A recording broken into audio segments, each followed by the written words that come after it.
हमें हमेशा अपनी जिंदगी को प्रेजेंट में जीना चाहिए। प्रेजेंट प्रीसेंट, यानी कि जो आपको पहले से मिला हुआ, जो बीत चुका है उस पर ध्यान ना दें, जो आने वाला है उसके बारे सोचें ना।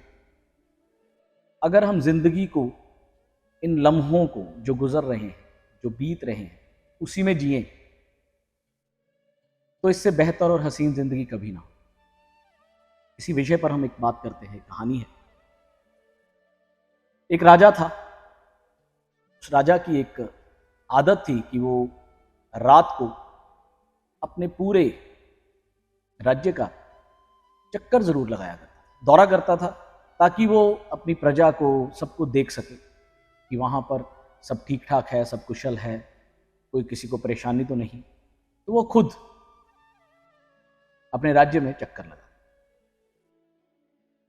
राजा जब अपने राज्य में चक्कर लगाता तो वो रोजाना देखता कि एक पेड़ के नीचे एक फकीर मस्ती से बैठा रहता है। कभी वो गुजरता तो कभी वो फकीर बंसरी बजा रहा होता, कभी नाच रहा होता, कभी बैठा होता, कभी कुछ गुनगुना रहा होता। रोजाना राजा का आना होता, रोजाना कुछ लम्हा उस पेड़ के पास रुकता, उस फकीर की मस्ती को देखता और वहां मस्त होता। कुछ वक्त वहां गुजारता और निकल जाता। यूं ही वक्त बीतता गया।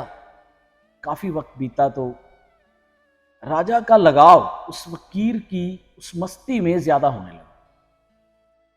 वो देखता कि इसका जीवन कितना मजेदार है, कितना हसीन है। वो अपनी मस्ती में रहता है, नाच रहा है, कभी गा रहा है, कभी वो बांसुरी बजा रहा है, कभी ध्यान में बैठा है। उसे किसी चीज की कोई परवाह नहीं। एक रात राजा वहां आया और उस फकीर की मस्ती को देखकर वहीं रुक गया। काफी वक्त उसे देखता रहा, उस फकीर को। अचानक बादल गरजे और बारिश का माहौल बना।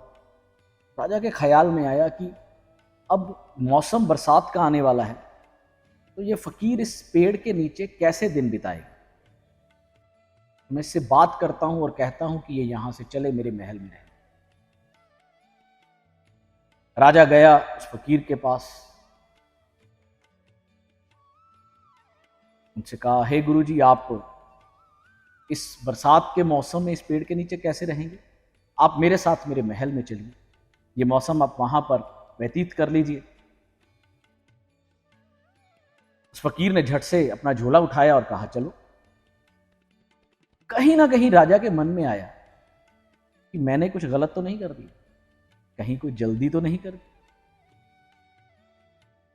इतनी मस्ती में और इस तंग दिली में ऐसे रहने वाला इंसान, और अगर ये मस्त है और ये इतना स्पिरिचुअल है, तो मेरे एकदम कहने पर मान कैसे गया? कहीं ना कहीं उस राजा का इंसानी दिमाग उसे ये कह रहा था कि इसे मानना नहीं चाहिए था। ये तो पहली बार कहने पर इसने दोबारा कहने का मौका ही नहीं दिया, और साथ ही मान गया कि हाँ चलो। झोला उठाया।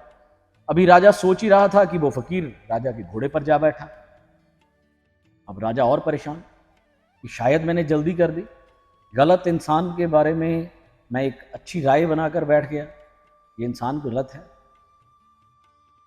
क्योंकि हमें लगता है कि अगर कोई फकीर हो गया है, कोई संत हो गया है, तो उसका इन चीज़ों से कोई लेन देन ही नहीं है, वो क्यों जाएगा एक लग्जरी लाइफ में।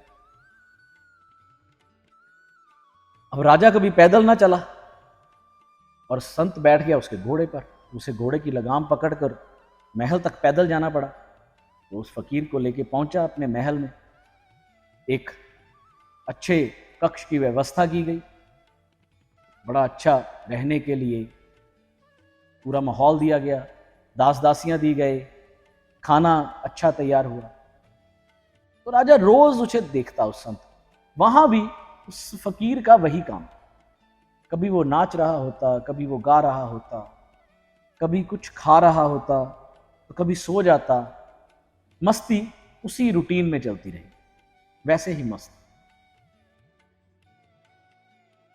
दिन बीतते गए, राजा का जो व्यवहार था अंदर से, वो उस फकीर के प्रति और ज्यादा नफरत भरा होता चला गया कि क्या है, मुझे इतनी चिंताएं हैं, मुझे इतनी दिक्कतें हैं, परेशानियां हैं, मुझसे ज्यादा अच्छा ये इंसान रह रहा है,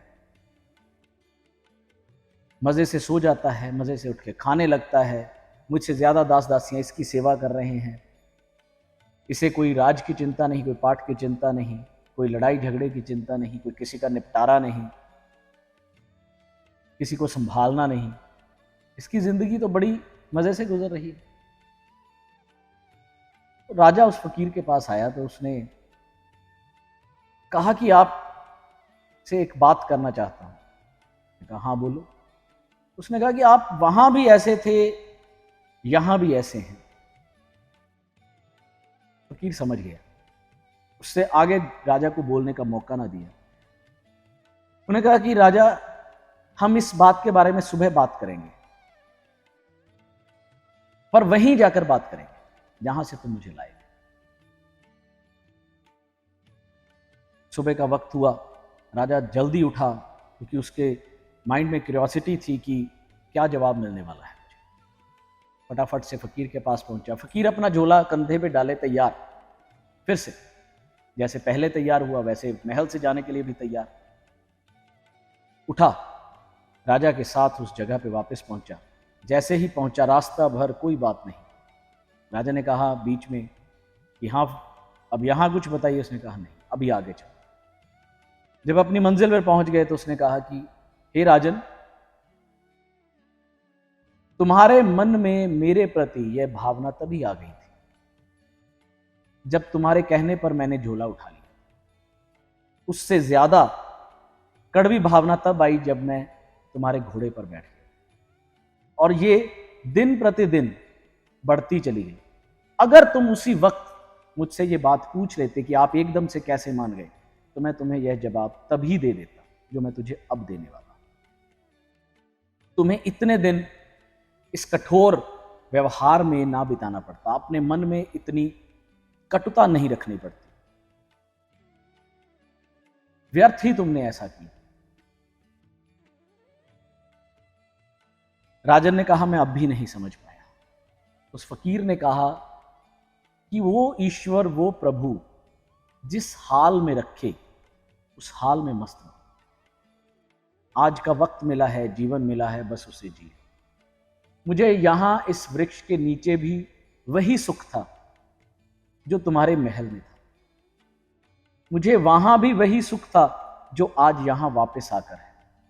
मेरे लिए ना कुछ छूटा है, ना बंधा है, ना रुका है। मैं जिस हाल में हूं, मैं उसी मस्ती में हूं। राजा को अपनी भूल का एहसास हुआ कि मैंने व्यर्थ ही एक मार्गदर्शन करने वाले इंसान को गलत समझा, जबकि उसने इतनी बात से मुझे सीख दी है कि आज जो मिला है उसे जी लो। प्रेजेंट में रहना और उसी को एंजॉय करना, उसी में मस्त हो जाना हमारी जिंदगी को बेहद आसान कर देता है। हम लोग पास्ट की गलतियों को पकड़ कर रखते हैं, जिसकी वजह से प्रेजेंट में प्रॉब्लम्स क्रिएट होती हैं। आने वाले फ्यूचर के बारे में सोच रखते हैं, जिसकी वजह से हम इस प्रेजेंट में इस लाइफ को अच्छे से एंजॉय नहीं कर पाते। तो उस फकीर की तरह हर सिचुएशन, चाहे आज अगर हम फटे हाल हैं तब भी, और आज अगर हम महल में हैं तब भी, उसी एक ही मस्ती में जिएंगे तो कभी भी हमें परेशानी नहीं। इसलिए हमेशा अपने जीवन में प्रेजेंट मोमेंट में जीना शुरू करें। आज जो है, इस पल में जो है, बस इसे जिए।